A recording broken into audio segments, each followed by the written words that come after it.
So, Reliance growth అనేది మనం day by day చూస్తున్నాం. ఇంకా కొత్త బ్రాండ్‌ని కూడా కొలాబ్ చేసుకుంది అని అవును. వింటున్నాం న్యూస్. సో, అసలది ఏం బ్రాండ్? దానివల్ల రిలయన్స్‌కి ఎలాంటి బెనిఫిట్స్ ఉంటాయంటారు? ఇప్పుడు ప్రెజెంటు లేటెస్ట్ న్యూస్ ఏంటంటే ఒక బ్రాండ్‌ని తీసుకోర్రు.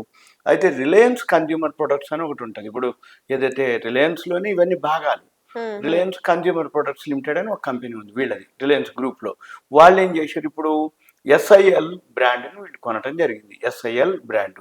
ఈ ఎస్ఐఎల్ బ్రాండ్ ఏంటిదంటే వాళ్ళు జామ్‌లు అంటే పచ్చళ్ళు, పికిల్స్ లాంటివి. రెండోది ఓన్లీ ఫుడ్‌కి సంబంధించినటువంటి ఆహార ఉత్పత్తులు వాళ్ళు లీడర్ ఎస్ఐఎల్ వాళ్ళు. ఓకే. వాళ్ళేం చేస్తారు?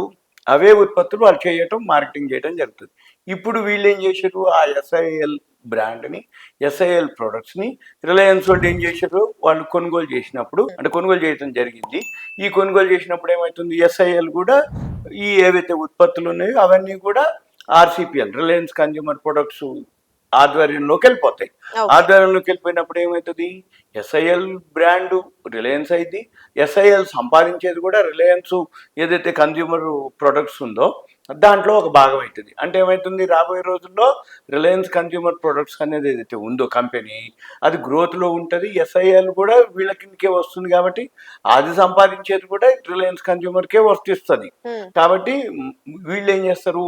రెండే అనమాట. మనం చేయటం ఒక పద్ధతి. ఏదైతే బ్రాండ్ ఉండి మంచిగుంటే ఆ కంపెనీని మనం ఎక్వైర్ చేయటం అంటారు. అంటే హ్మ్. ఆ కంపెనీని కొనటం, ఆ కంపెనీని తీసుకోవటం. అప్పుడేమైతుంది? ఆ ఎస్ఐఎల్‌కి సంబంధించినవి ఏవైతే ఉన్నాయో అన్నీ రిలయన్స్ కన్జ్యూమర్ ప్రొడక్ట్స్ ఆధీనంలోకి వెళ్ళిపోతాయి సింపుల్‌గా. అందుకని ఏమైతుంది? ఈ బ్రాండ్ కొనుగోలు చేయటం వల్ల వ్యాపార లావాదేవీలు పెరుగుతాయి. దాంతోటి ఏమైతుంది? ఈ రిలయన్స్ అంటే ఒక బ్రాండ్, ఒక గుడ్ విల్, ఒక రెప్యుటేషన్. అంటే క్వాలిటీ, ప్రైసు రీజనబుల్ ఉంటుంది, క్వాలిటీ బాగుంటుంది, వేరే ఉండదు అనేది ఒక నమ్మకం.